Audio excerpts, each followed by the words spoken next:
Olá, você está na TV Comunitária de Belo Horizonte, a TVC-BH. Eu sou Gilvander Luiz Moreira e nós estamos começando mais um programa Palavra Ética. Semanalmente, nós entrevistamos pessoas aqui que de fato têm uma palavra ética.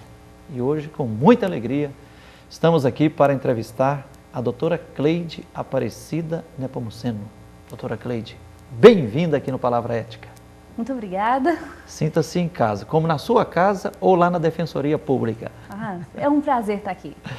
A doutora Cleide Aparecida Nepomuceno é defensora pública do Estado de Minas Gerais e é coordenadora da Defensoria Especializada em Direitos Humanos de BH. Doutora Cleide, para começo de conversa, vamos começar do início. Vamos lá. Palavra ética, normalmente, antes de tratar das causas, os assuntos que a pessoa está envolvida, a gente pergunta um pouquinho sobre a história, né? Meu Deus. Então, você já é bastante conhecida em Belo Horizonte, Minas, etc. Mas conte para nós, quem é a doutora Cleide? Onde você nasceu? Quais as principais marcas e influências da infância e da adolescência? Bom, eu nasci em São Paulo. Na capital? Na capital de São Paulo. Morei em São Paulo até os meus 14 anos de idade. Minha família é de São João del Rei, mineira de São João del Rei. Nós voltamos para São João del Rei em função do meu pai ter perdido o vínculo de emprego que ele tinha com a VASP. E voltaram para Minas, que já era também um sonho bem antigo deles, já que nasceram em São João del Rei.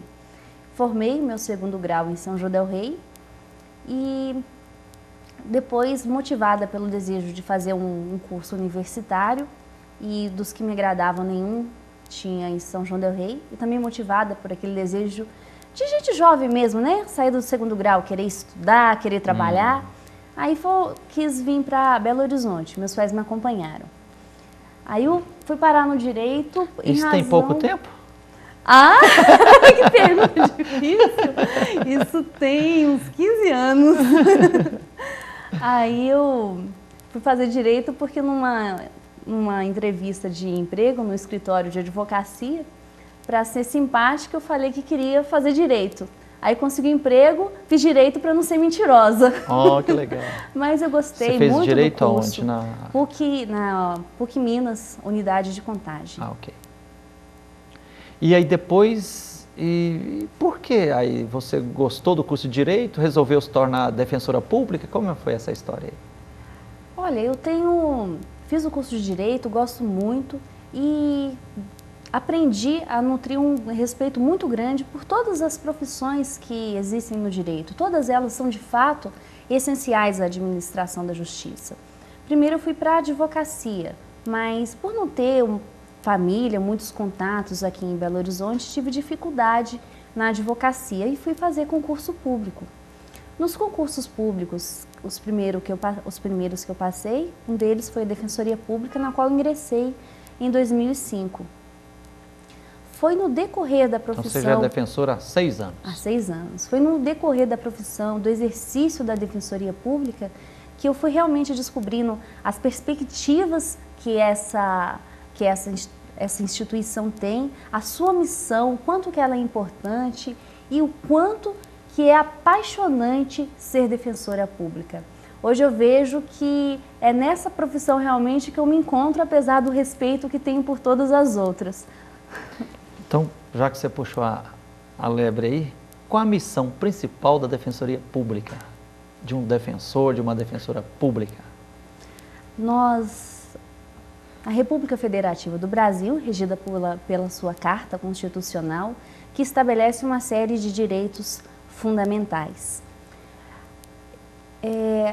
Para que isso tudo seja realidade, é essencial que tenha uma instituição vocacionada para realmente poder levar ao judiciário as demandas dos mais pobres que, eventualmente, tenham esses direitos consagrados na Constituição Federal violados. Então, de nada adiantaria ter uma série de direitos se não houvesse uma instituição vocacionada e com sua existência para atender as pessoas mais pobres. E, por isso, contribuir na erradicação da pobreza, na educação de direitos humanos e no acesso à justiça. Agora, doutora Cleide, é assim, então a defensora, o defensor, na prática é um advogado para os pobres, com os pobres ou dos pobres? Eu acho que nós somos tudo isso, os um pouquinho três? de tudo. Qual é a diferença sutil aí? Os para os pobres não pode ser totalmente para os pobres, porque a gente está num assistencialismo e que não é o ideal. Mas quando a gente faz um trabalho... Mas tem muitas demandas no varejo individualizadas. A fila é grande na defensoria, não é? A fila é grande, a demanda é muito grande. Então, quando a gente faz esse trabalho de representação processual, na varas de família, nas ações cíveis ou criminais, nós estamos defensorando para os pobres. Nós estamos atuando com os pobres quando a gente atua, sobretudo em demandas coletivas, em que é necessário estar mais próximo da comunidade, entender, ouvir e procurar uma solução conjunta. E que aí está acontecendo não só a luta jurídica, mas vem luta social, luta política. E aí que se mistura tudo. Várias coisas, né? E é uma defensoria pública dos pobres também, porque é uma instituição que é vocacionada para ser democrática. Então, ela é dos pobres também, porque é lá que os pobres vão ter vez, vão ter voz. Nós ainda vamos implantar na defensoria a sua ouvidoria, como já existe em outros estados, como São Paulo. Aqui nós precisamos ainda adaptar a nossa lei complementar estadual. Mas eu acho que por meio, principalmente da ouvidoria, é que é uma defensoria dos pobres. Ok. Doutora Cleide, agora, com apenas 6 anos de defensoria, você já se tornou a coordenadora da Defensoria especializada em Direitos Humanos. Isso... Coordenadora e Direitos Humanos, que é um grande desafio, né? Conta para nós um pouco, como é que é a coordenadoria dos direitos humanos da Defensoria aqui de Belo Horizonte? É nova? Tem várias defensoras participando? Quais são os desafios? A Defensoria de Direitos Humanos surgiu com o meu colega, o Dr. Gustavo Corrozinho, um defensor excelente. Ele tem uma história aqui em Belo Horizonte. Agora ele está atuando no sul de Minas, né? Exatamente. Então, em função da sua remoção para o interior, foi que eu assumi a Defensoria de Direitos Humanos. Mas eu assumi num momento muito bom, porque o Dr. Gustavo ficou sozinho por muito tempo, desde... Eu não vou saber com exatidão assim, mas uns 5, 6 anos ou até mais. Agora, quando eu assumi, eu já tinha ido para a Defensoria de Direitos Humanos outros defensores. E hoje eu conto com uma equipe maravilhosa. Outro dia conversávamos a respeito do Zilá Expósito e foi um verdadeiro trabalho de equipe. A coordenadora não precisa nem pedir, é só expor o problema que os colegas já ajudam, já opinam. Todo mundo tem muita paixão, tem muita dedicação pelo que faz. Então é uma coordenação muito tranquila graças à equipe. Ok, doutora Cleide, agora então na área de direitos humanos, a Defensoria de Minas Gerais, vocês estão atuando em várias frentes e várias causas, né? A questão da ocupação comunidade Dandara, né? Da ocupação comunidade Camilo Torres, Irmã Dorothy, os artesãos de rua também, não é? Sim. Da população de rua, Zilá Expósito, que você já falou em outra oportunidade aqui, e etc. Vamos tentar fazer um passeio por essas várias causas aqui. Como é que a Defensoria está atuando, o que a Defensoria está defendendo na questão específica do grande conflito social que está instaurado aqui em Belo Horizonte, que é a questão da ocupação comunidade Dandara? Ok. A ocupação Dandara surgiu em 2009 e contou com a ajuda do Serviço de Assistência Judiciária da PUC Minas, né, por seus brilhantes advogados que fizeram a defesa. Mas, como falamos, já que é uma defensoria pública com os pobres, nós sempre gostamos e procuramos atuar em conjunto com parceiros, por exemplo, Serviço de Assistência Judiciária da PUC, Brigadas Populares e todos os outros que contribuam e que trabalhem pelas mesmas causas em favor dos pobres, assim como a Defensoria Pública atua também. Então, em 2009, nós atuamos também no processo de reintegração de posse da comunidade Dandara como assistente do réu, já que a comunidade Dandara surgiu de uma ocupação de uma área privada e o seu proprietário, logo que teve conhecimento, ingressou com uma ação de reintegração de posse. Sim.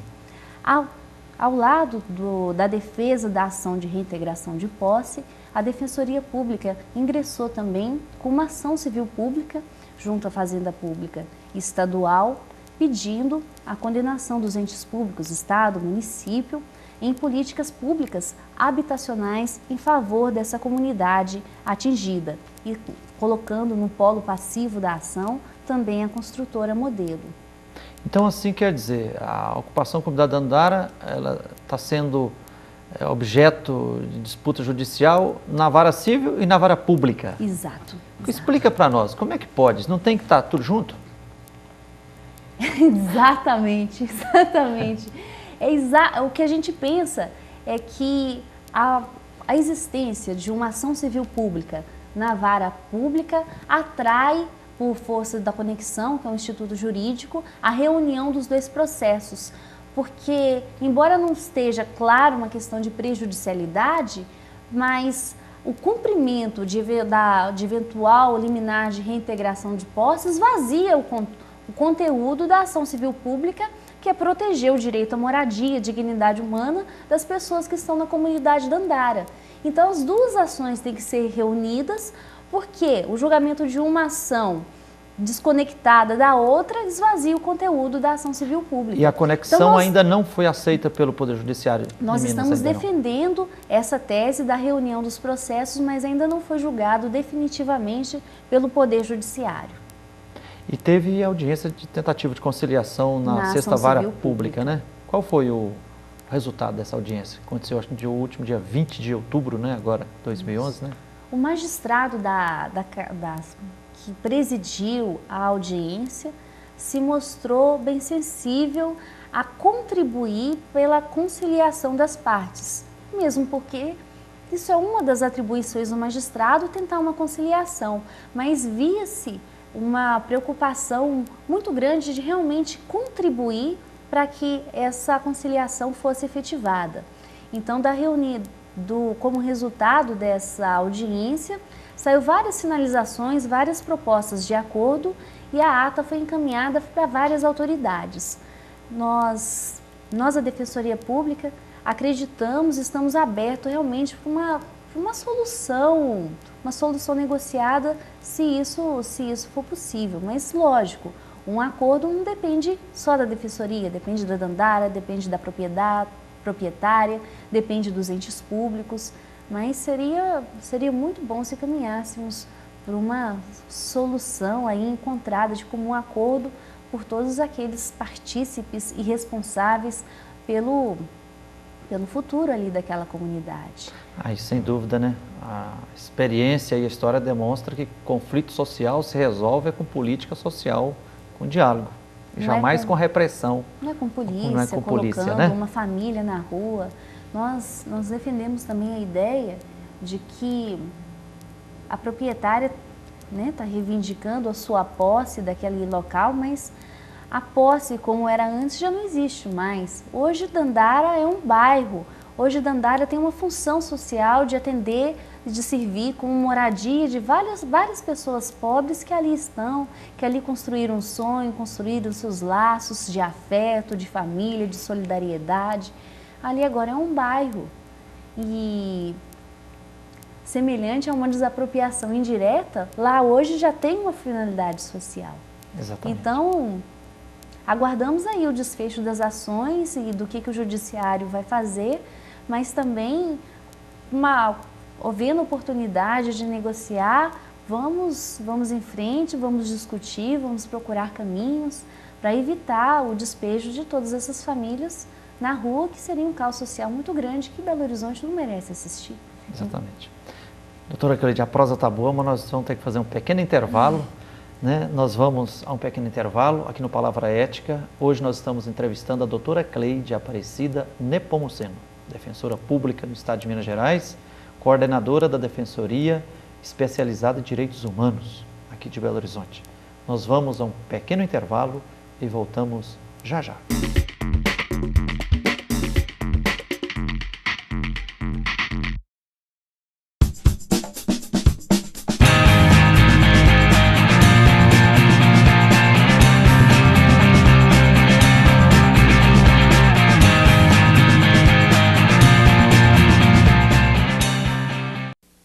Sempre que a senhora me vê na televisão, a senhora logo pensa: opa, tem produto de limpeza novo chegando. E tem. Só que este é um produto que vai deixar o seu filho de cara limpa e que vai acabar com toda a sujeira que as drogas estão querendo fazer com ele. E é tão fácil de usar. Quer ver? Toda vez que aparecer alguém oferecendo drogas, a senhora pede pro seu filho usar as mãos e fazer assim para as drogas.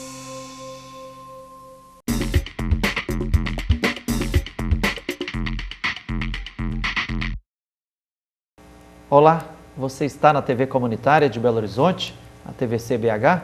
Eu sou Gilvander Luiz Moreira e nós estamos começando o segundo bloco do programa Palavra Ética. Hoje nós estamos, com muita alegria, entrevistando aqui a doutora Cleide Aparecida Nepomuceno. A doutora Cleide é defensora pública do Estado de Minas Gerais e é a coordenadora da Defensoria especializada em Direitos Humanos aqui em Belo Horizonte. Doutora Cleide, no final do primeiro bloco, você estava comentando sobre a disputa judicial sobre que envolve a ocupação da comunidade Dandara, né? Então, assim, para concluir, hoje nós temos de fato a 20ª Vara Civil expediu um mandado de despejo. Isso. E a 6ª Vara Pública de Fazenda Estadual continua ensejando um processo de negociação. Então, estamos com duas posturas, né? E agora a esperança é que o tribunal resolva fazer a conexão para que a negociação possa continuar fluindo? A expectativa é que o tribunal julgue o nosso pedido de reunião dos processos, que de fato vai melhorar para a nossa expectativa de buscar uma solução negociada e mais, a reunião dos processos do ponto de vista defendido pela Defensoria Pública se faz necessário, porque na ação civil pública eu quero proteger os direitos humanos, a moradia, a dignidade das pessoas da comunidade Dandara. Se elas forem despejadas, elas vão se pulverizar na sociedade e o direito delas já vai estar sendo violado e eu vou perder o meu objeto da ação civil pública. O que eu quero proteger na ação civil pública já não vai ter, já vai ter se perdido. Doutora Cleide, nessa última audiência que teve, dia 20 de outubro de 2011, na 6ª Vara Pública, o juiz chegou a recomendar a desapropriação do território de Dandara? Ou sugeriu? Sim, ele de fato sugeriu isso como, no decorrer das audiências como uma das possibilidades. E a desapropriação é sim, de fato, uma das alternativas possíveis para a comunidade Dandara, mesmo porque lá já existe, as pessoas já estão instaladas ali, já têm as suas edificações, essa é uma possibilidade, mas depende de uma decisão política também, né? E aqui já nessa linha, nós queremos recordar aqui que está tramitando na Câmara de Vereadores de Belo Horizonte um projeto de lei de autoria do vereador Adriano Ventura, projeto 1271/2010, que visa declarar de utilidade pública o território de Dandara. Aí vai nessa perspectiva, né? Esperamos que os vereadores de Belo Horizonte apreciem com muito carinho, com muita sensatez esse projeto de lei. E né? Só para esclarecer que quando se fala em desapropriação, é uma das alternativas, porque a desapropriação ela é uma solução, tanto para a comunidade Dandara quanto para a proprietária. Porque uma desapropriação implica numa prévia e justa indenização para aquele que perde a propriedade. Desapropriação a gente pode entender assim, é tipo uma compra forçada? Sim, quando o poder público vê naquele imóvel... É diferente de expropriação, né?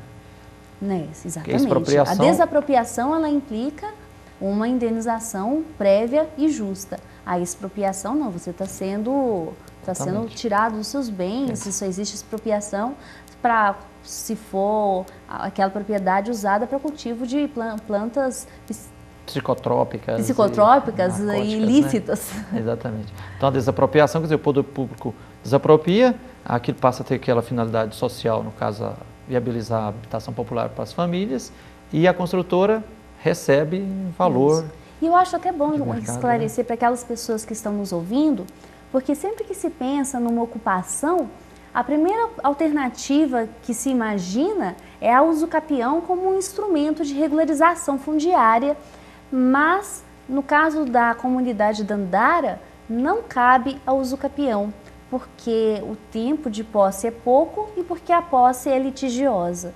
Por isso que uma das alternativas apontadas é a desapropriação.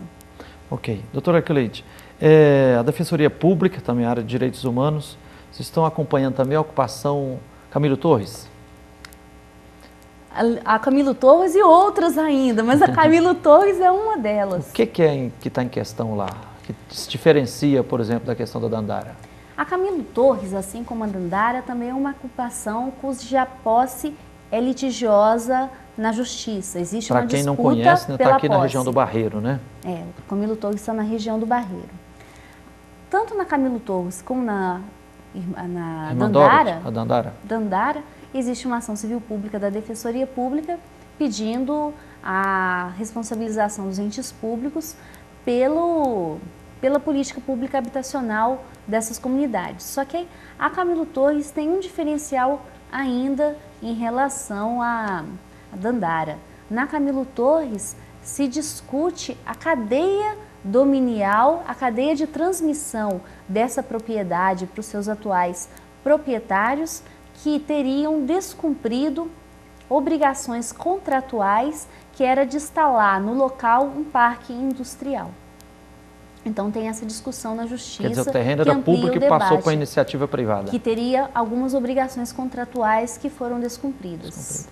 E aí é uma discussão bem grande na justiça, o Ministério Público está atuando, nós também participamos, mas a ação foi de autoria, ação civil pública de autoria do Ministério Público, da Camilo Torres. Doutora Cleide, e população de rua em Belo Horizonte? Está batendo muito na porta da Defensoria? O que está acontecendo? O que a Defensoria está acompanhando?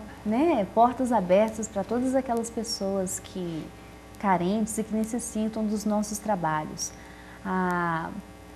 Nós nos aproximamos muito da população em situação de rua após a criação do Centro Nacional de Defesa de Direitos Humanos de População em Situação de Rua, que foi fruto de um projeto social com a CNBB, o Ministério Público, e foi assim, um projeto maravilhoso, tem pessoas excelentes, a doutora Maria do Rosário, a doutora Luana, a irmã outros... Cristina Bove, Tadeu, tem uma turma boa lá, né? Perdão se eu estou esquecendo de alguém.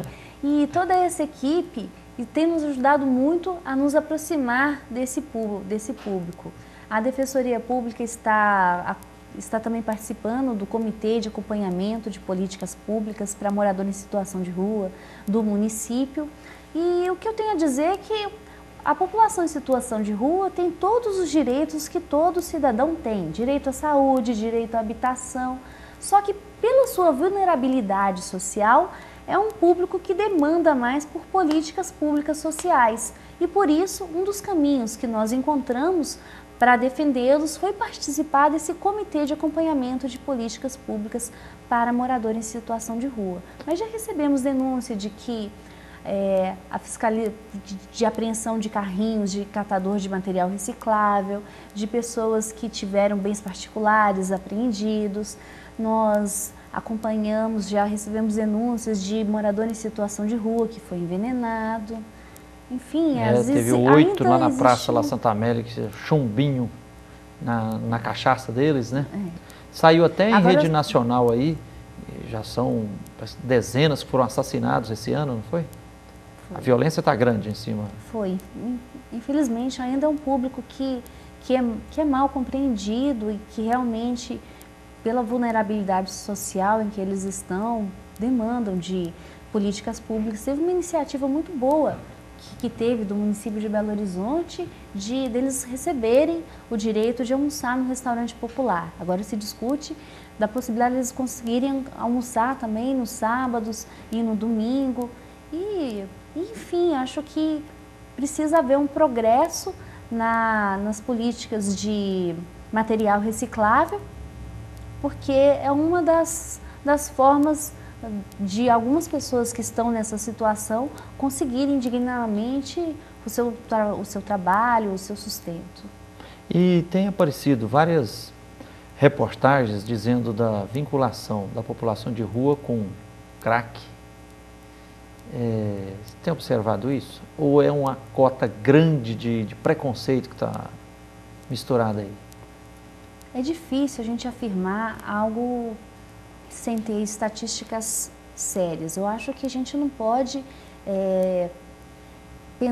associar sempre o morador em situação de rua com o usuário de crack, assim como relacionar o morador em situação de rua com o mendigo, o que também é errado, porque nem todo morador em situação de rua vive da mendicância, né? E da mesma forma também que não podemos generalizar que todo morador de rua é usuário de crack. Exato. Doutora Cleide, está sendo um desafio também, que está sendo acompanhado pela Defensoria, por vocês, a questão dos artesãos de rua, pelos chamados hippies, né? Que, inclusive, a doutora Maria do Rosário já me chamou várias vezes, eu já levei alguns... Eu estou pensando nisso. Na Rádio Favela e tudo, né? É uma situação grave, parece que a prefeitura não está deixando eles viverem ali na Praça 7 de jeito nenhum, né? O que está acontecendo?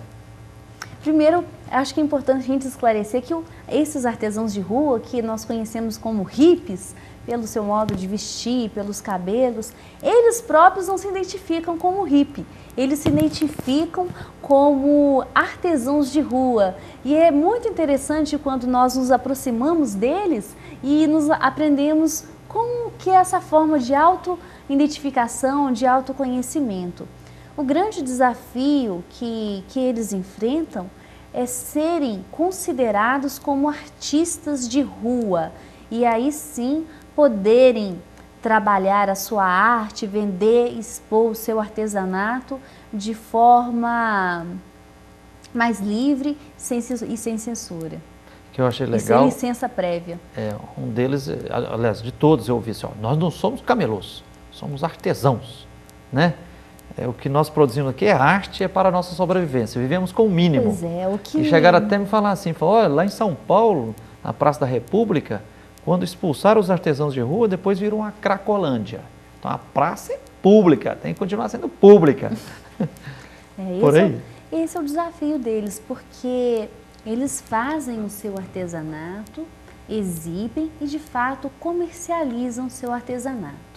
Mas eles fazem o seu artesanato de forma bem manual, desculpa até a redundância, mas bem artesanal. Eles não têm uma preocupação direta de tabelar aquele preço, de fazer uma produção em larga escala. Eles às vezes fazem escambo, trocam o seu artesanato a troco de qualquer outra coisa, a troco até... Teve uma vez que um artesão me ofereceu trocar um brinco a troco de um sorvete.